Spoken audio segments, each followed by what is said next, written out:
A Christchurch family and the police fraternity mourn the tragic killing of a loved one. That's the story we are tracking in your Barbados Today afternoon news update. I'm Emmanuel Joseph. Thanks for joining us. The Royal Barbados Police Force is investigating the stabbing death of one of its own officers. At 5:30 a.m. today, officers responded to reports of a domestic disturbance in Kingsland, Christchurch, and later found the lifeless body of 31-year-old Shane Welch just outside of his home.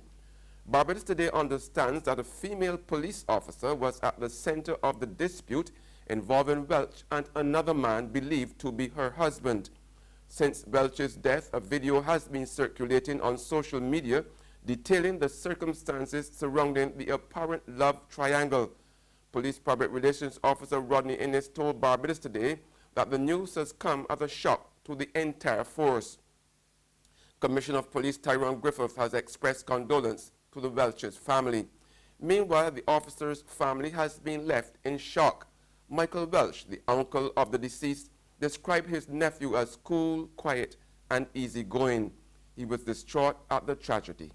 To me, it's sad that people can't really solve their problems without resorting to gun or knife. You know, but we know you don't know exactly what happened. All you know is that I got this call this morning, just about 6 or thereabout, telling me Shane's dead. I said, oh, Shane dead.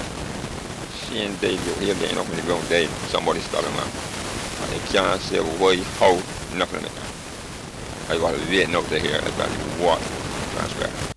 In other news this Monday, a tough-talking Prime Minister Frenda Stewart is promising to deal with Barbados Labour Party leader Mia Motley when he rings the election bell. Speaking at a DLP branch meeting in St. Michael North East constituency held by Motley, Stewart stayed clear of announcing a date for the poll, but he assured the party faithful that he would be back to talk about his political opponent once he announces the date. I have not come here tonight to deal with her, because I haven't really dealt with her yet.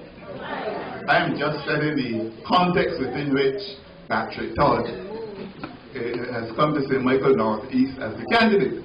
I am not ready to deal with Ms. Motley yet.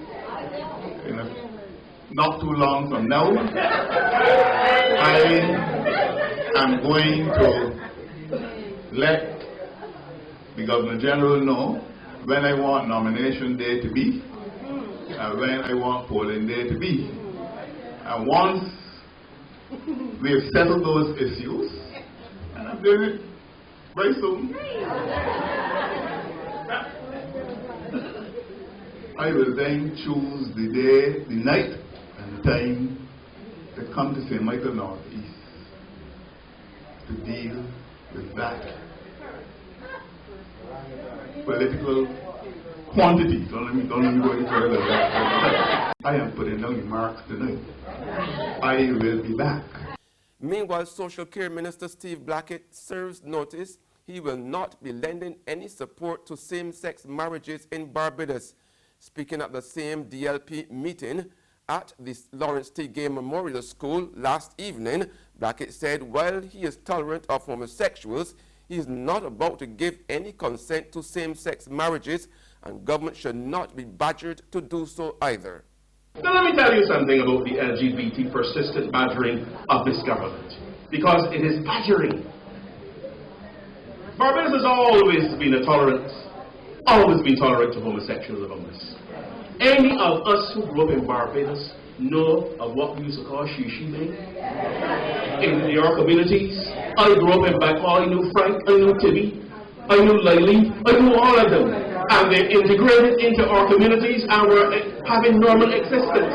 There are our relatives, there are our family, our friend, our kiss and kin. There were our hairdressers, our tailors, our dressmakers. There are the men are putting the sauce. It's the best putting the sauce you can get is from one of those fellas, man. They cook our rice and stew, they turn us our brides, and they bake our cakes. All is part of our communities. All is part. Same-sex relationships in most neighborhoods is nothing new. What is new, though, is an attempt to transpose and to transplant a foreign culture into Barbados called one same-sex marriage. Now that is what I have a problem with. Genuine reform of the island's public service is more critical than ever before. That's the view of Commerce Minister Donville Innes, who was addressing a public sector conference hosted by the Institute of Chartered Accountants and the Chartered Professional Accountants. Innes told the gathering at the Hilton Barbados that in addition to major overhaul of public service from the top to the bottom, government must make hard decisions about state enterprises. Now please note that my comments on public sector reform also relates to state-owned enterprises, boards, commissions, corporations, or however they are styled. Perhaps more for political reason than economic sense, we have continued to maintain too many state-owned entities whose relevance are nowhere what it was originally conceptualized, whose costs are unjustified, and whose activities are duplicated elsewhere, and whose management are mediocre at best in some instances. If future Barbados cannot sustain their public sector as defined in its broadest context, both in terms of size and efficiencies. There's regional and international news after this short break. I'm Professor Andrew Rose, the Central Bank of Barbados' 2018 Distinguished Visiting Fellow, and I'm delighted to be absorbing your beautiful island. Over the next few days, I'll meet and chat with different groups, and on Tuesday, March 27th from 8:30 p.m., I invite you to converse with me and Julian Rogers on the topic, Looking Forward, how can Caribbean nations respond to global developments, of which there are many. The conversation takes place live on CBC TV8, VOB 92.9, CBC 94.7, CMC member stations across the Caribbean, and on www.centralbank.org.bb and Facebook. It's an occasion that you should not miss. Tune in.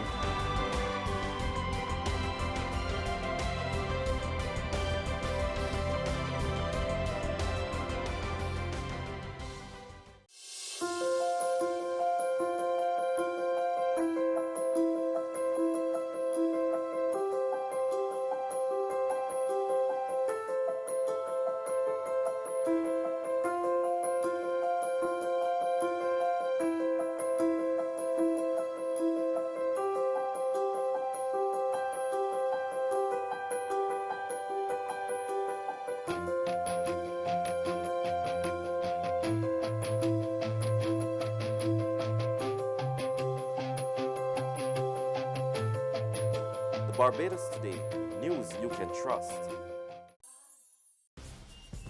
Welcome back with news from the region now. In Trinidad and Tobago, a man who identified himself as a police officer who was featured in a secretly recorded video allegedly accepting a $100 bribe for the sale of marijuana claims he was being asked about the sale of seeds.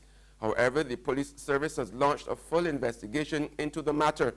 Contacted yesterday for a comment, head of the TTP's corporate communications, Ellen Lewis, said that the Professional Standards Bureau is now investigating the contents of a video in circulation on social media involving a police officer. Public Information Officer of the Trinidad and Tobago Police Force, Assistant Superintendent Michael Jackman, has described the matter as troubling, saying it was a source of great concern to the Trinidad and Tobago Police Service. A woman who identified herself as a close relative of the police officer who spoke on the condition of anonymity said the officer was traumatized by the contents of the video. She says since the video began circulating on social media, they have been getting threats and they believe that their lives are in danger. The relative said the family believes that the person behind the video was someone whom the officer had arrested and that the officer was being set up. And on the international front, the United States and its European allies are expelling dozens of Russian diplomats in a coordinated response to the poisoning of a former Russian spy in the UK. Russia has vowed to retaliate to the provocative gesture as it continues to deny any role in the attack. More in this report from Reuters Television. Senior White House officials have confirmed that 60 Russian diplomats will be expelled from the United States, with the Seattle consulate to close completely. That on the same day that 14 European Union countries, including NATO allies, announced similar measures in the wake of the Sergei Skripal incident. Scores of diplomats will be ordered to leave the countries in all, which include everyone from major players like France and Germany to smaller eastern states like the Baltics, which were formerly under Soviet rule. Ukraine has also joined in, its president stating solidarity with Britain, which had already expelled 23 after the attack on the former Russian double agent. News of the sweeping measures broke within minutes of each other after rumors had circulated throughout the morning. A Russian lawmaker says Moscow will respond in kind and order dozens of U.S. diplomats to leave that country. Moscow's ambassador in Washington says the Trump administration is destroying what little is left of their relationship. And that's news, but for the very latest, visit our website at www.barbadostoday.bb. You can also subscribe to our e-paper email updates or like us on Facebook. We are also on Izumi Media in bus terminals, as well as screenplay at supermarkets and gas stations near you. You can also hear us on Mix 96.9 FM.